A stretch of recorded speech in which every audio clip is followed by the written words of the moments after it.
நீர் யானை கத்துற மாதிரியே சவுண்டு கேட்குது. பக்கத்தில் ஏதோ மூணாறுன்னு சொன்னாங்க, இதெல்லாம் வந்தோம். மூணாருக்கு போகிற வழியில் பார்த்தீங்கன்னா இது என்ன ஏரியானு என்னன்னு தெரியுமா உங்களுக்கு? பூம்பாறை. அண்ணன் வந்து பார்த்தீங்கன்னா கரெக்டாக ஏரியா கண்டுபிடிச்சிட்டாரு. இந்த ஏரியா பேர் வந்து பூம்பாறையாம். இது பக்கத்தில் பார்த்தீங்கன்னா இந்த ரோட்டு முறையே பாருங்க, இதெல்லாம் ஏலக்காய் செடி மரமரமாக இருக்கும், நல்லா அழகாக இருக்கும். இந்த ஏலக்காய் வந்து வாய் துர்நாற்றம் இதெல்லாம் வந்து போயிடும். இந்த கேசரி இதுக்கெல்லாம் போடுவாங்கண்ணா.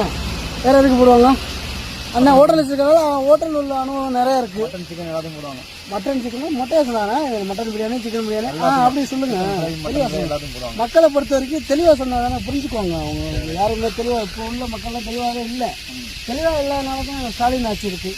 ஆமாம், ரெண்டாவது பார்த்தீங்கன்னா அடியில் பாருங்க ஏலக்காய். அப்பா எதிர்பார்க்குறேன் இதான் ஏலக்காய். இப்போதான் வந்து பூ விடுது. பூ வந்து காய் விட்டு அப்புறம் தான் காய் வந்து காமிச்சு வரும். ஏலக்காய் 1 கிலோ எவ்வளோண்ணா வரும்? 1000 ரூபாயா? 1 கிலோ 1300. அண்ணன் நோட் பண்ணுங்க 1300. ஆனால் ஹோட்டலில் வச்சுருக்கனால அவர் டெய்லி வாங்குவார். நமக்கு